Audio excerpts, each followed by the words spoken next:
here, especially with the Dazzle. You have a good amount of synergy with the minus armor combination, but I'm not sure if SF is going to be valuable enough to go in the first one too. Only because it was only because it's Radiant side, would it really be possible? And Claire, is that you?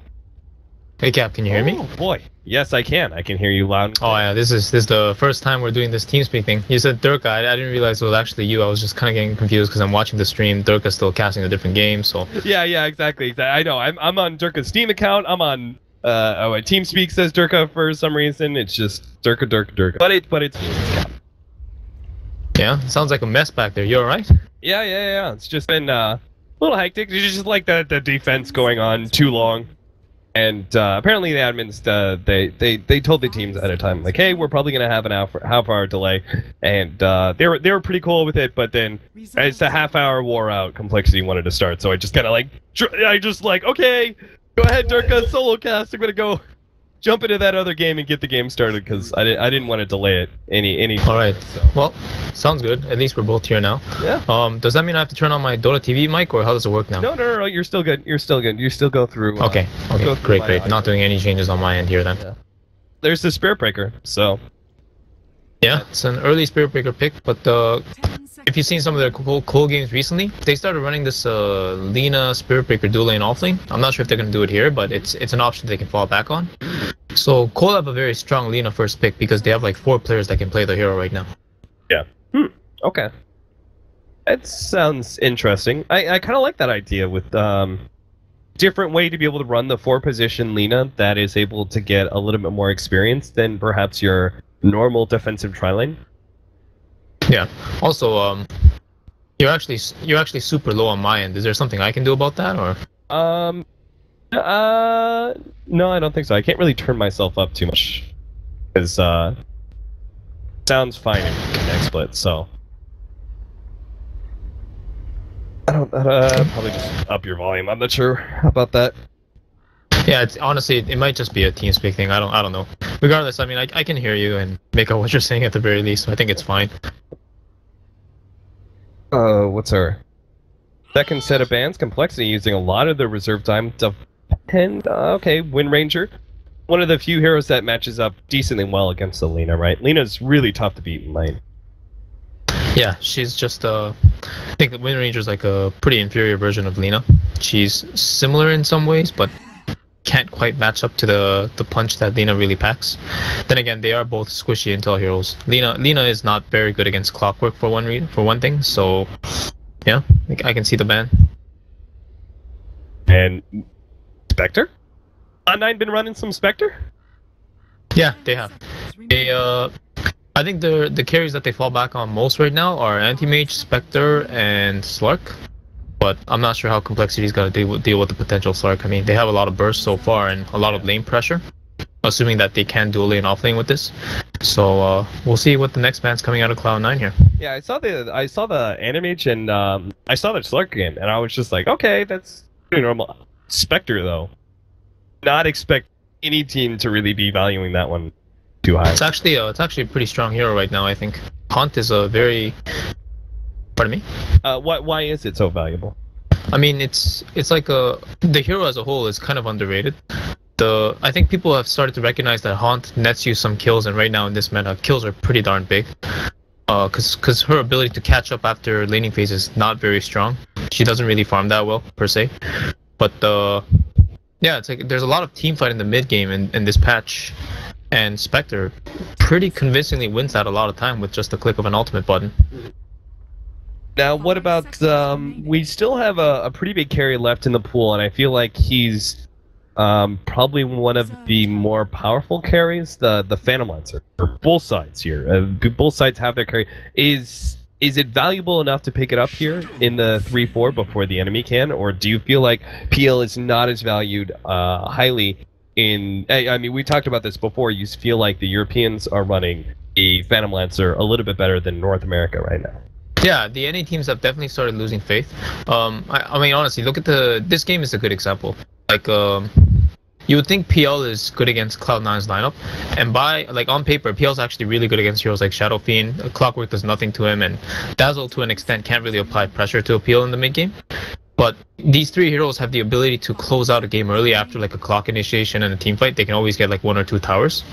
And now another hero that comes into the question where PL is not really good against the Ember Spirit. Once he gets a Battle Fury or 2, Sleight of Fist kills all the illusions and pretty much kills his team as well in the process. So yeah, it's in the NA scene, PL has definitely fallen from its grace.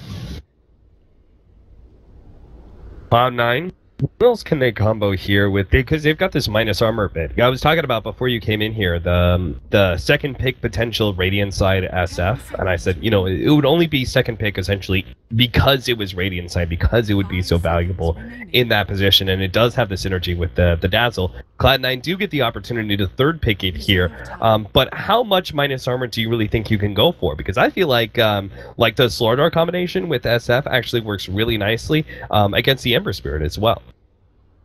It is always nice to have more negative armor, but Slur doesn't really fit the vision of the one position hero in this meta. Yeah. I think we also touched upon it the other day too, but remember how far I ran the offlane Slur on Mu, and it really does belong in the offlane right now. And I'm sure in the future, depending on the changes to the patches, Slaughter might even be ran as a mid man. But as a hard carry right now, you know, just you need some sort of ability to either take over a fight Spectre style, or you need to be able to split push AMPL style.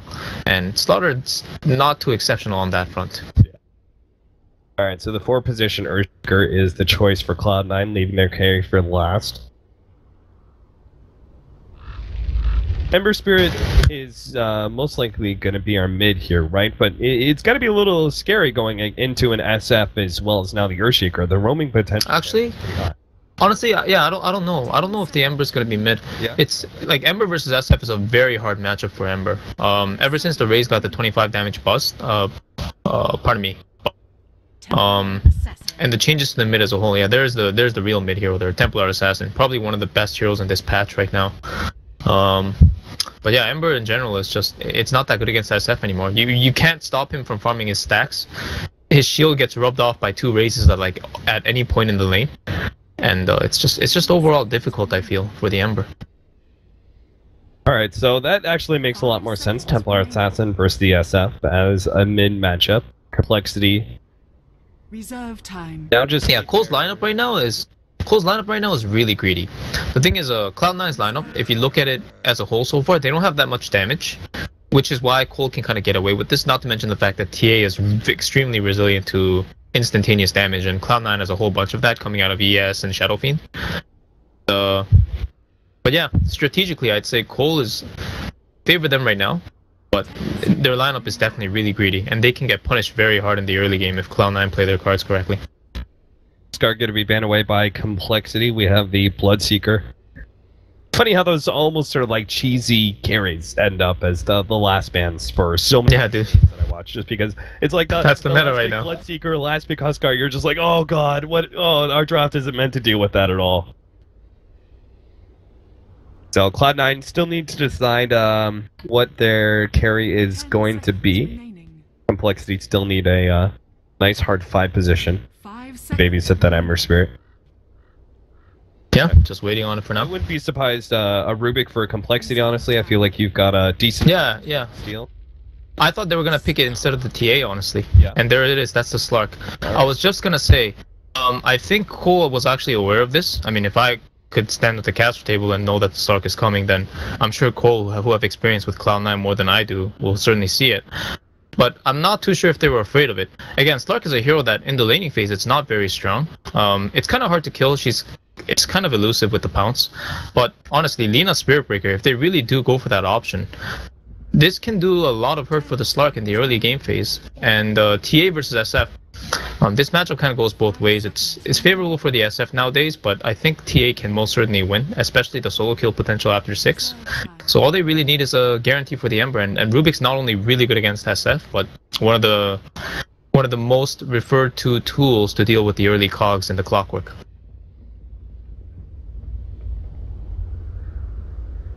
Change anything for the Rubik support pickup for Complexity, the Slark?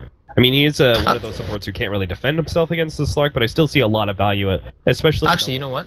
Yeah, now that you mention it though, Rubik is probably one of the worst supports in the game against Slark. Yeah. Straight up. Like, when Slark goes on a Rubik actually can't do anything. It's just all these single target spells. Even if you get them off, you can Dark Pack. Yeah, there it is, the Winter Wyvern.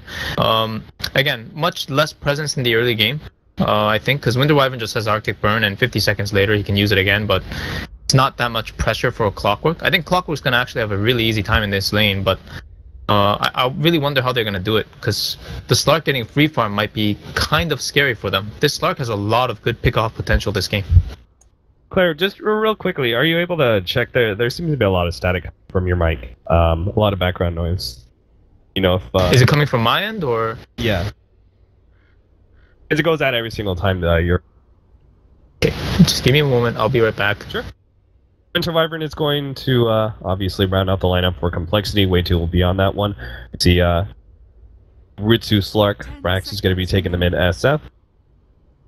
So we'll see how the aggro dual lane that Clairvoyance was talking about earlier, the Spirit Breaker and Lina, if that's still going to be run by complexity against this matchup, because it seems pretty dangerous with the Slark being able to go forward, hit that pounce. You have the... I mean, the Spirit Breaker is the one who's targeted, right? He's obviously going to be tanky enough and has enough armor. He'll be okay, but... Swindle already thrown some shots over to Ritsu, who's played so much Slark lately. It's like every single time I watch a Cloud9 game. Slark or Animage? Slark, Slark, Slark, Animage, Slark. They did recently have that Luna game, though.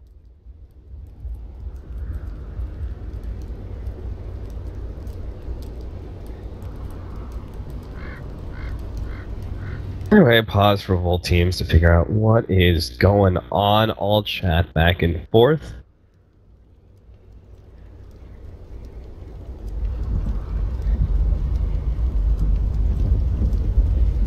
Hey Dirk, I was about to call you Durga. Sorry, Cat. Is it any better now? It's still there, but I think it's... The static, correct? Yeah. Okay. Okay, so I was just kind of talking to myself earlier. Does complexity still run the aggro dual lane that you were talking about, the Spirit Breaker and Lina, against this defensive tri-lane of Earthshaker, Slark, and Dazzle?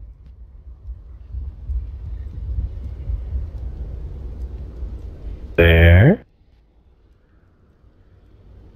Probably fix like some more.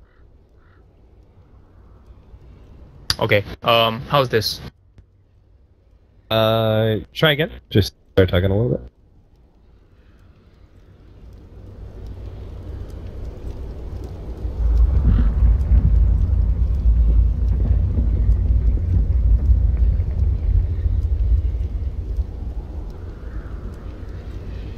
Anyway.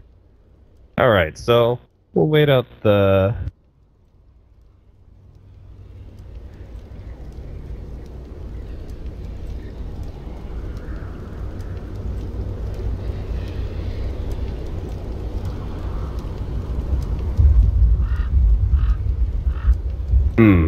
Okay.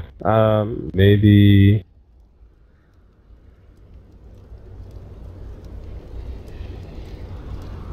Alright, so we're probably going to switch servers here. A little bit too much static.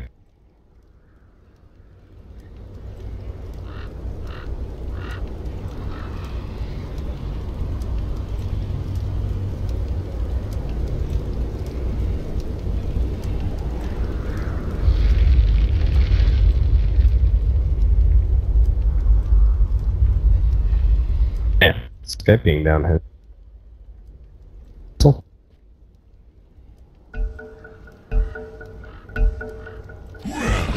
Bless your soul.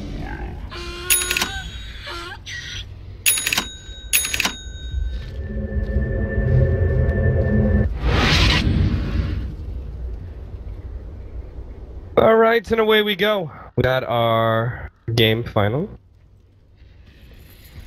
We're already seeing the early start out here with the offlaner and support both TPing out to lane. Z-Freak trying to get that early ward down, but will not be able to do it. So, no early block of the camps. Looks like they are still going to run the aggro dual lane, MJW, with the Lina. Be paired up with Z-Freak's Spirit Breaker. Hi.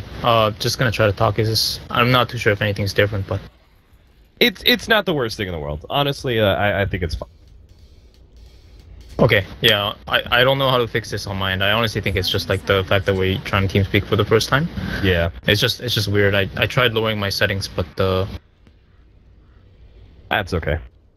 Maybe we'll get it fixed for game 2. okay. Anyway, so the Lina Spearbreaker aggro dual lane coming out from compLexity. You mentioned this earlier. Do you think this is still a good idea given the defensive tri-lane that they're up against? You think they're going to do fine? I think it's just there for pressure, and yeah, Swindle's gonna get blocked out of the rune here, so this is a free rune for Brax. In the meantime, Ziz does get the rune at top, so he'll be happy with that.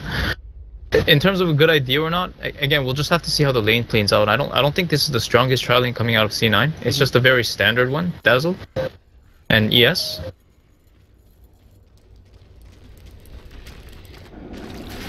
And so our mid matchup, we're going to be one of the more important ones to keep our eyes on. Templar Assassin actually going for the first level of side blades. And this is going to mean take a lot of potential harassment. Is this standard now for Templar Assassins? I've heard of some builds that go for the side blades first. Yeah, it is. Max out it's the standard now. Right? Yeah. Every TA, I mean, I know all TAs in North America will do it for sure now. I don't know about the European or the Chinese TAs, but yeah. Even against SF, which used to be, like, against SF and Storm, you could do refraction, or people thought, but no, it's just side blade just happens to be better most of the time. I do want to say, without the bounty rune, though, you really might want to go refraction. Yeah, I felt like it was a little bit more matchup necessary, and then add in the fact that he's not going to get that really fast level 2 off of the first couple of creeps due to a lack of bounty rune. He's going to be suffering a lot of early damage, and he's going to have to start eating through those tangos pretty quick here. Brax really trying to push that advantage, does have the health potion over Swindle right now. The other health potion does finally come in for Swindle, and that will kind of even things out for him. Yeah, well, he'll get the lane back here now, so some well-needed CS coming his way here. Our bottom lane seems to have got the creep equilibrium to their favor. It's pushing into the tower, but at the same time, they were unable to be able to get the early ward on the block, and 1437 stacked it up, and is going to be able to pull. So this is going to be a lot of denied experience for this dual lane, which they do kind of need to get Z-Freak to level 2 as soon as possible, so he has that kind of offensive power, and maybe even the option to roam into that middle lane. But it's just shy by 5 experience right now. Yep, it's a little unfortunate, but in the meantime, Clockwork in the offlane's having a very good time. Level 3, zoning out this level 1 Winter Wyvern with a couple right clicks. Already has boots and stout, so it's pretty unkillable for this simple dual lane so far. But Ziz does have level 2 Flame Guard, so if they do get a good jump on him, they might catch him and bring him down. SVG looking for the rotation across, see if they can catch MJW, but Z-Freaks keep in constant vision here on the side, making sure that SVG doesn't get the opportunity. And the aggro dual lane does seem to work out pretty well. We have yet to see any real aggressive action out from Cloud9 just yet in that regard. Meanwhile, the middle lane seems to be going decently well for Brax, and it'll only go better over time as he's about to pick up that coveted level 5 and start double spamming out the wave. Is currently sitting 12-2 compared to the 11-3 on Swindle Melons. Yeah. I gotta say, Cloud9 is just doing a really good job so far of managing all the pressure. Even Brax, I think he should have been semi-wary, or he might have felt semi-wary of the potential Spirit Breaker charge, but as you said, SP's giving vision for his Lina, but he's also taking away the potential threat that he has on Shadow Fiend, and they do have a mid lane ward placed, so they would see the charge coming. Even at the bottom lane, they have a lane ward too, so this SP doesn't have too many opportunities for the mid lane here. So far, they're getting their CS. Top 2 on the CS board is SF and Slark. So they're doing a pretty good job. Couple denies coming out as well. I'm really surprised MSS is doing as well as he is. Did he start out with the Radiant Cog, where he put some of those creeps into the side? Is that how he got so much early CS in order to get the quick boost? Honestly, I didn't pay too much attention to it. Was busy trying to configure my microphones and whatnot. But again, like Clockwork is just it's not an easy hero zone naturally. When you have a melee carry, it's all the more difficult, and then you have a Winter Wyvern, which is not known to be the best safe lane support when it comes to MJW is laning. going to be caught here. Ritsu does manage to get off the Dark Pack at the right time, but he drops low, and now the charge is going to come in, and there's nothing to stop that one. He'll be hit once and twice for the first blood, and now SVG, they manage to get a good bash in here, 17%. Z-Freak really gunning for it, doesn't quite get it. Now the heal comes out, and they do end up dying. And that was just the missing. Oh, he's castle. charging again, though. Oh my goodness. 1437, bump back. Oh, and there it is. 17% just before the Shallgrave could come back out. Z-Freak knew he was stocking up those bashes, and now he's going to go for 1437 as well. Bash, not quite yet. One more hit. 1437 though, has the Shallgrave, and he's trying to bait out Z-Freak. Ritsu actually trying to go for that kill on the Spirit Breaker, but there's no way he would just be able to stay one step ahead of Ritsu as it is. So Z-Freak's actually gonna back into the jungle here. It looks like he's trying to get himself into a position for a good charge into the middle lane. Yeah, he's also scouting stacks in the meantime, and TA does have traps available. So this Shadow Fiend seems like an easy kill until they realize the Earthshaker's camping him. Then they'll know that they can't actually make a play, but they might go for it anyway. They looks slow like down Brax with the trap. The charge's going to come in now. They do hit Brax. Winnemons comes forward. Melt Strike and a Dragon Slave out from MJW does take out Brax. So heavy commitment there from compLexity, but well worth it as they get the kill on the SF and back out. That was really unlucky for Cloud9. SVG was like scouting the whole area and just stacking that one time and missed the charge. Again, I guess it's credit to Z-Freak as well for coming from such a nice angle. It's always terrible to be charged or arrowed from that angle from the Radiant side where you can't see anything coming. You're not going to sit in the woods the whole time, and it's just a really easy point of initiation for them. So well done by compLexity for taking full advantage of that. But in the meantime, Clockwork camping top rune, I figured he'd be 6 by now. I guess he was busy just hovering around and try to help mid for an instant until he realized that he didn't get anything, or he can't really get a follow-up catch. So he'll be looking for that level 6 as soon as possible. There's an Invis rune to help him on his travels as well. Yeah, maybe he can use that to get a pick off on Swindle, though they do know about it thanks to this ward. So Swindle's probably just going to play real safe while the Clockwork is off map. Pops it now out of vision and starts rotating in. Swindlemon's not wanting to push forward at all, but may just get a little too greedy. Refraction is out for now. And MSS get about going for it. They do have the Earthshaker ready to go. Are they going to wait out the Refraction? It almost looks like I don't think they need to wait. I think they just go. I don't think so either. They could just make the jump, and they've got plenty of damage, I think. Swindlemon does. Oh, wow. He's now going to be able to get his bottle, starts healing up, has another Refraction ready to go. I can't believe they didn't make the jump there. Yeah, I think they go for it for sure. You know what? I think they're going to go here now. Yeah, they finally lock him down. Will start bursting through him, but he does have the belt. Turns around, starts getting some damage. Mass rotations, though, coming out from compLexity. A nice two-man Fisher, but that was 3 different TPs towards that middle. Yeah, that's actually worth it. At the end of the day, even though they didn't get the kill, and I think if they did it like on the previous creep wave, they would have gotten it for sure.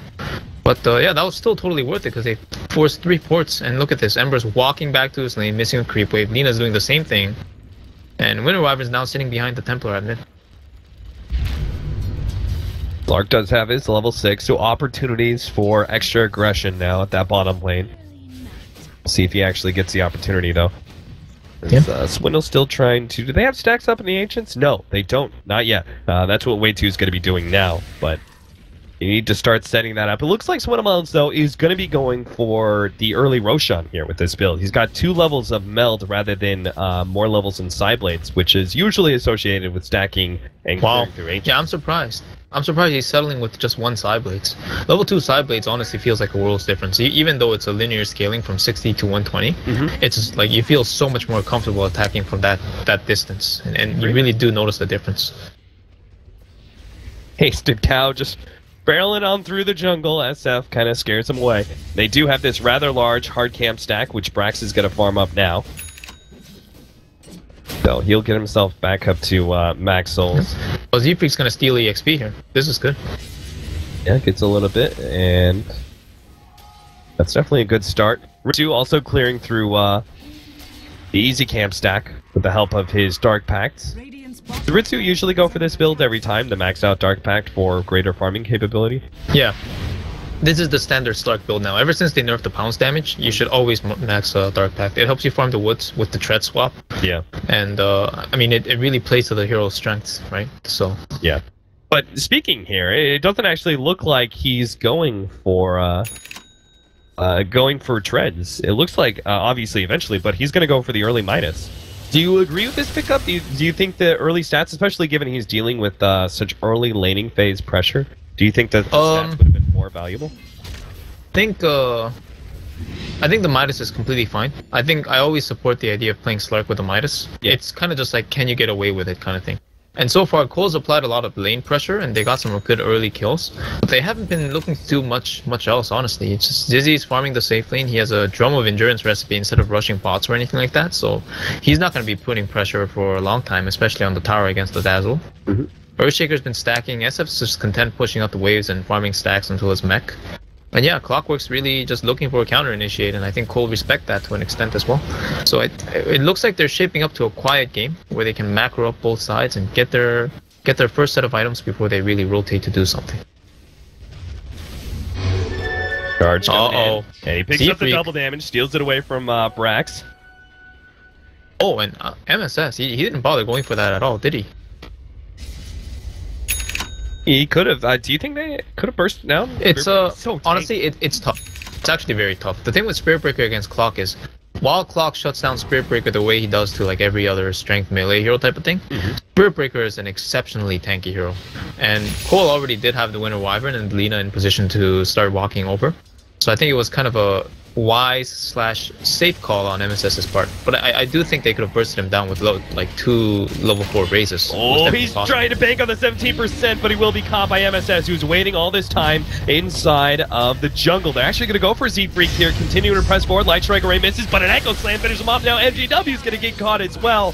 Nice 2-man pickup for Cloud9, turning things around and shutting down that aggro dueling. That was a really critical echo there. If they didn't get that echo kill, I'm not even sure if they could have followed up on the Lina kill, because the pounce would have been committed to finish off the Spirit Breaker.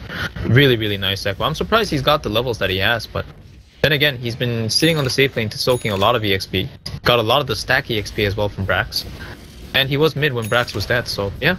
Really good levels on SVG. This guy as a whole is impressing a lot of people, I believe. Yeah, both him and Ritsu have been obviously 2 of the biggest North American standouts. New blood, yep. Yeah. Youngins, as they call them. Charge. Is he aware of this? Z-Freak just scouting some vision of where MSS is rotating around. 1437 does get brought a bit low, as you said, from the Ember Spirit, but just a shallow grave TP out. Can't really stop that. Of course, you have to chain in to even do that damage in the first place. There will be a time, though, when Embers stop doing that and like really actively pay attention to the TP.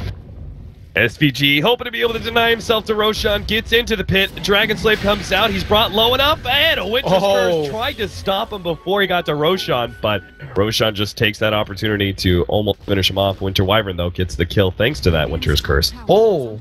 Yeah. I wish I could rewind that. Yeah, for a second there, I was just like, oh, Roshan killed him, but it's because the Winter's Curse, actually, then he gives the kill over to the Winter Wyvern. Yeah. So smart. Was it that or Arctic Burn, though? I don't know. I don't know, but do you think Winter's Curse works that way? Where even applying to Roshan? I mean, it has to. I mean, when your teammates kill you, it doesn't deny you, right? So yeah, I guess it has to. I'm just surprised because it could have been Arctic Burn, but yeah, I guess it's part of the factor. Does it apply to Roshan? Can he be affected by Winter's Curse? And I can't see why not. I mean, yeah, that was actually, looking back, that was a really nice Winter's Curse. Yeah, it has an animation too. So, and they're going into blind spot in the pit. I mean, it's kind of obvious what he was going to do for sure, but yeah, overall, way too. Having that awareness, using that ultimate. Again, these supports are just getting such high levels early, and it's making a huge impact on the game. Slark is about to be level 11. Top lane, 1437. He's just aggressively being here because he knows every single time that if he's going to be able to get the kill, it's off of chains. Now he's going to be caught, though, because MJW is here as well. Shalgrave gets laid out, but this is not going to work this time. So, yeah. As soon as he saw the Lina, I'm pretty sure as soon as he saw the Lina, he doesn't do that anymore. Just save himself to TP. Because he can port back into the lane after. I'm not even sure if he wants to because there's no tier 1 anymore, but nice play by Cole. Charge out to the bottom lane, but too new. Brax farming up some stacks. He has a mech. Pretty farmed, I would say. Behind the TA and net worth, though. You know, in the past, you would never see this where an SF gets behind on net worth against an enemy mid. But the ancient stacks changed that. Oh, Echo Slam. They're just going to be able to burst down Z-Freak. Nice pickup. SVG, once again, putting a stop to the Spirit Breaker. Excellent rotations. Winnow will take the opportunity to snag that bounty rune, but doesn't make up for the fact their lost comrade, Z-Freak, down for another 20 seconds. Yeah, honestly, I think Cole looked at the map and said, okay, we have traps up and we have vision in XXX those places. And I think they felt too confident without an observer ward because observers just weren't giving the vision to the Earthshaker or anybody. Oh, this and here's another case. Winter's Curse, hook shot goes in, managed to grab MJW, SVG just barely managed to get off the fissure, now the Shaw grave save, and he may be good, but at the left-hand side, Ziz does finally reveal his Invis rune to be able to get the pick off on the SF. Rax is down, 1-4-3-7, not going to make it out, a chain catches him just in time, well played by Ziz. Yeah, Ziz actually made a really big play there. There's a lot of embers that don't realize you can cast spells in transition of his Fire Remnant when he's doing his jump. I think he chained as he was jumping through the Slark. What gave him vision in the first place. That was just a good heads-up play by Ziz and Cole as a whole. I thought they were walking in blind and they were kind of scared, but I think Swindle had the right idea. Whoever made the call saying, okay, I want everybody else to rotate here and pressure their woods, because all 5 of them showed up very fast and they sniped the SF right away as well. Yeah.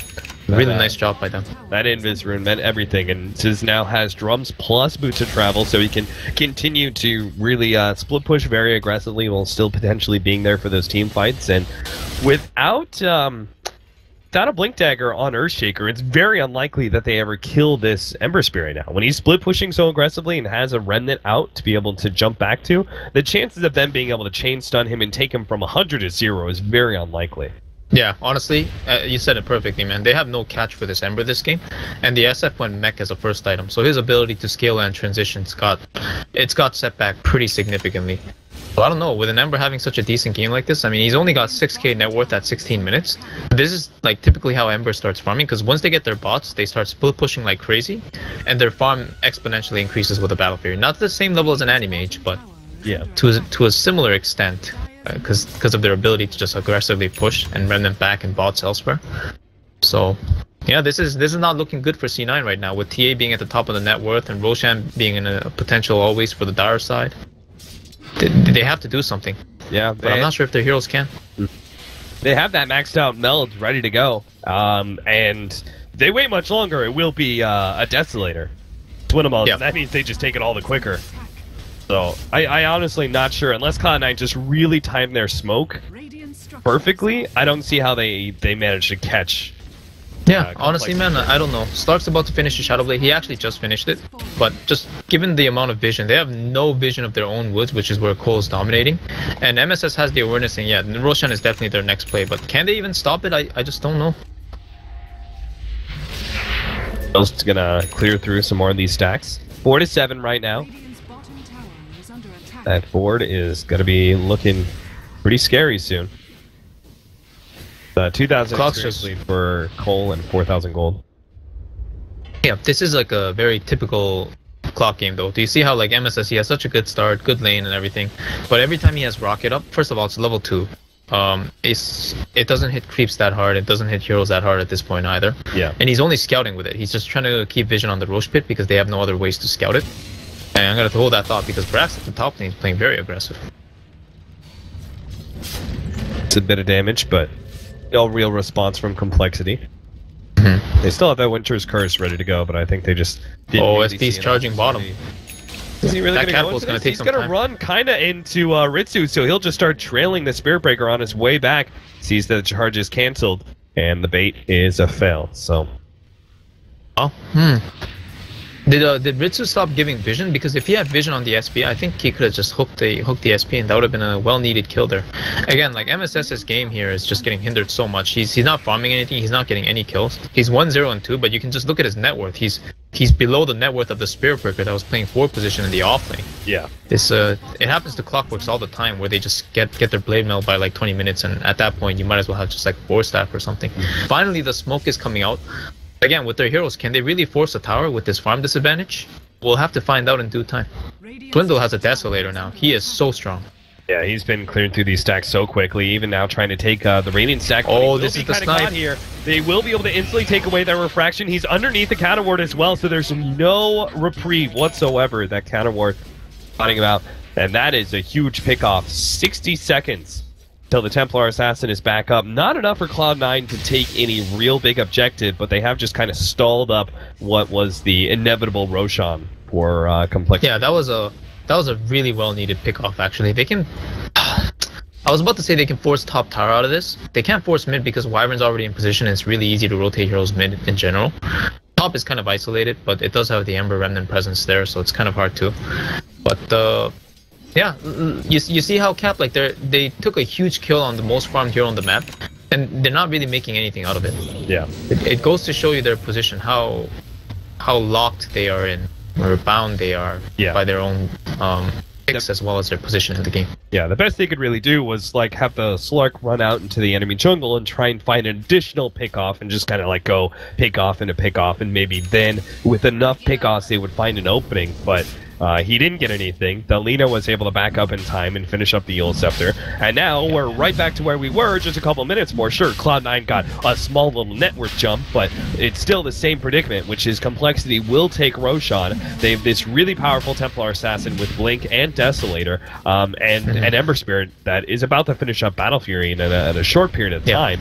This is just going to be mid-game domination for compLexity with this Aegis into a pretty good mid to late game position with the TA and Ember. Yeah, this is a Cloud9 plays style very often, where they just want to drag out the game and have Ritsu farm and maybe Brax keeping up depending on his hero, and just play for the high ground type of thing. But honestly, I'm still very, I doubt their potential late game. Honestly, just this TA will like 1-2 shot so many heroes that I'm not sure if they're gonna survive to that point. They're pressuring the bottom tower now, and finally I think Cloud9 can get their first tower of this game here.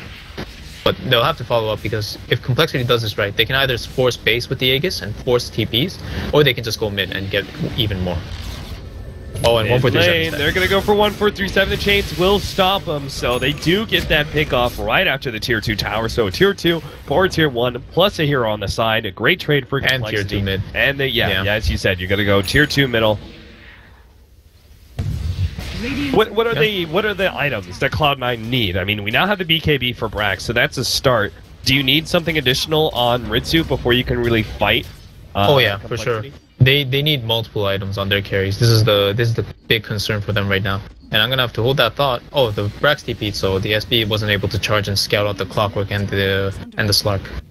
But yeah, in their game position right now, what they need is both an item advantage on the TA, on the Slark, as well as the Shadow Fiend. And at this rate, they're just not gonna get it, man. They're getting pressured too hard on their lanes, and I'm not sure if Cole will get a gem. But if they get a gem and start dewarding the map too, they're gonna feel super pressed. Like the only hero that can walk out is like Ritsu. He even mentioned gem.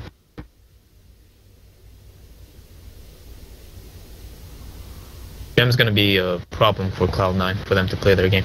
Yeah. Just continue to lock down the vision.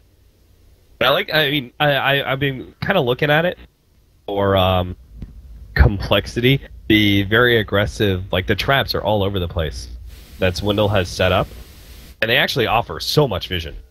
Yeah, it's actually ridiculous. TA is such a good hero this patch. It's just like Ancients and Roshan just make this hero like super tier. It's just great. Wait, how do they see the sentry? Yeah, they picked up. Yeah, they have gem on way too. Actually, this is crunch time for Cloud9 here.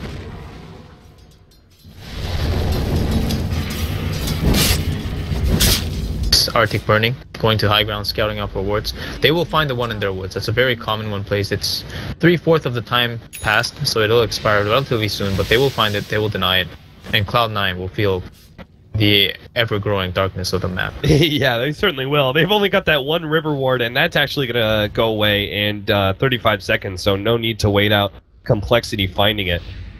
Yeah. It's just looking worse and worse all across the map. Meanwhile, you take a look at the dire side vision, and they just have like kind of aggressive vision plus traps everywhere, and then you have Spirit Breaker, who's always kind of like scouting out these heroes. Like he doesn't even complete the charge. Like 90% of the times, he's just been like charging, getting as much vision as possible until he needs to cancel the charge, and then that's it.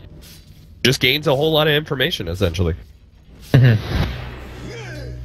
They're looking to try and lock I'm not down. sure. I think I was casting with Durka the other day, Yeah. watching some of the monkey business games. Yeah. So I initially doubted how Moomiander plays this 2-1-4 clockwork, where he actually maxes Rocket Flare every game. Yeah. But I'm starting to wonder if that's actually the correct way to play clock now. And I'm gonna have to. Oh man, 1-4-3-7. He just got annihilated. He just got deleted off the map. Holy smokes!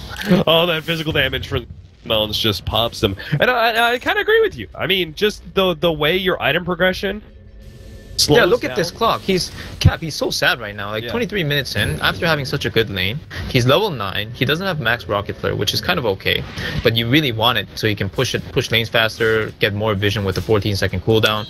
But really, it's just like you're just so sad. The way I see Moomiander play the clockwork nowadays, like he always dies in the off lane. He plays so hyper aggressive, just dies multiple times to the point where it looks like a feed.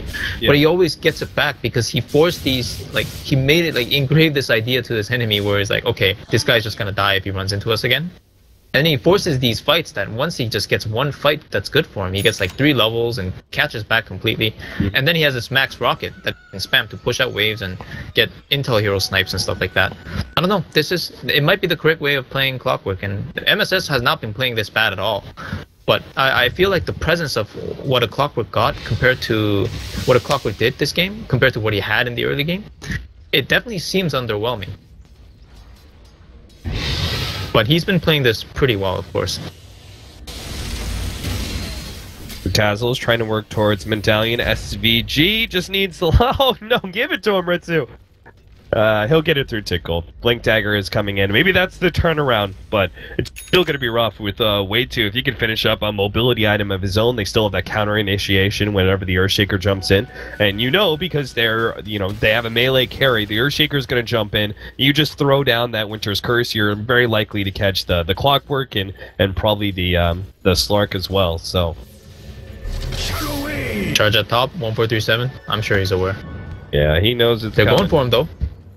We'll be able to catch up. 1437 turns around, pops Shallow Grave. Now MSS actually gets a really good hook shot and locks down 2 with the Blade Mail. They don't want to fight him, so they'll just give up on that one. Brax actually pops his ultimate, and this delays a lot of the damage to Swindle. And turn around and go for 1437. Does get that 1 kill. And Way 2, well, it gets off the ultimate onto Brax. It doesn't look like they're going to be able to stop this one. He just gets 3 shots so quickly. 2 from Swindle. Ritsu comes in from the side, goes through Way 2, Cold Embrace, saving things. Echo Slam gets laid out from SJB. And now that's the opening that they desperately needed. The Echo Slam, actually MJW will go down. The Fisher, not quite enough. MSS now try to battery assault, take away. Rocket turnaround, couldn't quite get it. Z-Freak lives just a little bit longer, and SVG will go down to the right clicks on Swindle Melons. Ritsu comes in, will be able to one-shot that Spirit Breaker and back out safely. That Echo Slam, I mean, that was starting to look like compLexity were just going to be able to push uphill right after the kill on Brax, but that Echo Slam turned things around dramatically enough that Cloud9 will keep their Tier 3 tower from any pressure.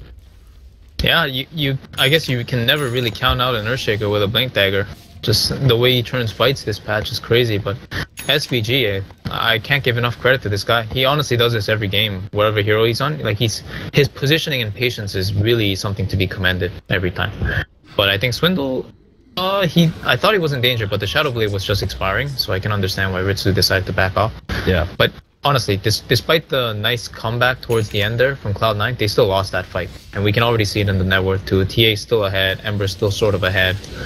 And the team fights, it's not like the team fights will get better for Cloud9. Brax has a mech and a BKB. He's not going to be a presence in these fights anymore. He can get an ulti off, and that might be good. But TA got BKB first item after the Deso Blink.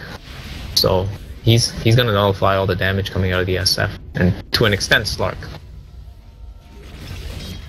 Okay, still in the SF. Oh, the Clockwork is dead. Maybe? Is he? No. Push back. The charge is still going to catch him, though. MSS, unless he, hook shots away, Z-Freak's going to finish him off with the ultimate. So that's a free kill there. 1437, also maybe going to go down a little bit more. Shallow Grave goes off just in time And they're still going to chase him down. Brax actually threatening the ultimate there, but Ziz can just jump back to his remnant at any point in time, so they hold on to it.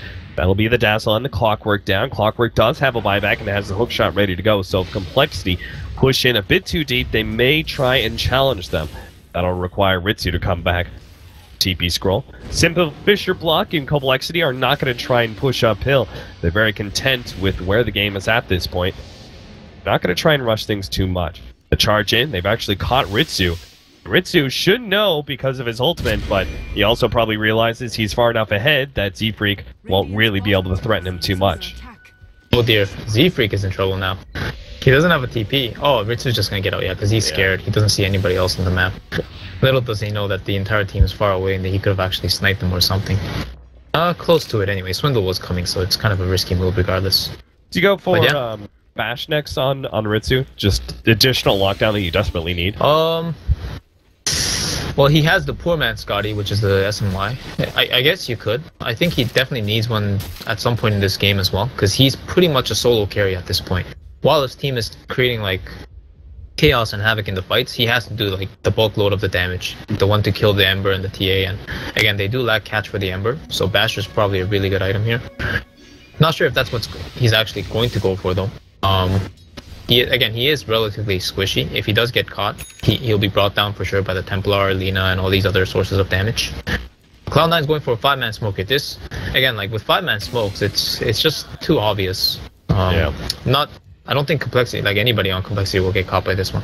Yeah, you know what? Now that I look at it, it's a Roshan smoke, so they kind of had to do it. Yeah, it's top and bottom lane, both pushing in. I'm sure compLexity are aware of what's happening. In fact, they see, Ritsu's going to be immediately double ulted here, but it's not going to be enough by itself. Echo Slam gets laid out, 2 already dead, and the Clockwork just barely managed to survive. In fact, he's healed up pretty well. Ritsu got off the ultimate, will be able to turn things around. He'll come back later. MSS, he's definitely dead. Ziz and Swindlemon's just output too much damage. Now someone needs to save Brax. SVG, he's got his Fisher, lines it up, can't quite get it just yet. Stunned up a little bit by Ziz. Now he's in some serious trouble. Needs to be able to buy himself some time for a blink out, but that's not going to happen. He's going to die to MJW next, and Ritsu never really found that opening to head on in. He just gets the kill on the Spirit Breaker, and that was pretty much it. Once they got 2-man initiation, where it got double ulted, and they got those 2 kills, it was starting to look like, okay, maybe they can actually turn as a group and fight against Ziz and Swindlemon's, but their damage was just too great. They just cut through the members of Cloud9 too quickly for them to be able to group up. Yeah, honestly, Cap, that fight was like a perfect example of the weaknesses of the draft coming in for Cloud9 against Cole's lineup specifically. Like, Cole have just way more sources of damage. Every hero on Cole can do some sort of damage one way or another. Yeah. On Cloud9, they have Dazzle and Earthshaker and Clockwork. Clockwork, after he cogs like that, he doesn't have any more damage. Earthshaker after Fisher, unless he's getting a huge echo, which he kind of did, but there were like 2 dead targets already because they were in the cog. So after that, he doesn't really have a follow-up on other heroes either. So again, like this is a solo carry Slark game with the Shadow Fiend. Oh, pardon me. I thought Shadow Fiend just finished the Scotty. I was like, holy crap, where the hell did that come from? But, oh no. Yeah. Right, even if he had a Scotty, it would have been hard. And of course, look at his farm right now. He's nothing close. He's got 2 pieces. No, he's got 1 piece. But yeah, that's basically nothing close to it. Yeah. He just picks up 1 of the ultimate orbs, but we have a full Scotty, as you saw from Ember Spirit now. So a lot of stats. Yeah, MKB. Oh yeah. Is it MKB or is it Daedalus? If you're this far ahead and you know, especially the SF showing the ultimate orb, do you go Daedalus now? No, he actually has the MKB. Yeah. Yeah. Honestly, it's fine. MKB is a really good item regardless. I know Daedalus generally gives you more damage, but this game he's 1-shotting, 2-shotting supports anyway. Like, it doesn't change the game. So why not just shut down that potential Solar Crest / Butterfly coming out of one of their cores or supports with the Solar Crest, right? Right. This is a good item, and I think they're going to look to push high ground off this with the Aegis. Yeah, you could also probably say that he finished up the MKB right before the ultimate orb could have been seen. So maybe he just assumed the SF was going for the butterfly next. So yeah, Scotty's down on the Ember. He's really strong, and this is kind of a lot of Embers have begun to start picking it up more frequently, the Scotty. It's very good. We used to do this on Cloud9. It's just the build up for the item is kind of awkward for a hero like Ember, who doesn't really burst farm. So again, they're gonna just high ground off this Aegis, and I think they can do it. They're super strong right now. Push forwards, Window Mountains. Starting to chip away at that tier 3 tower.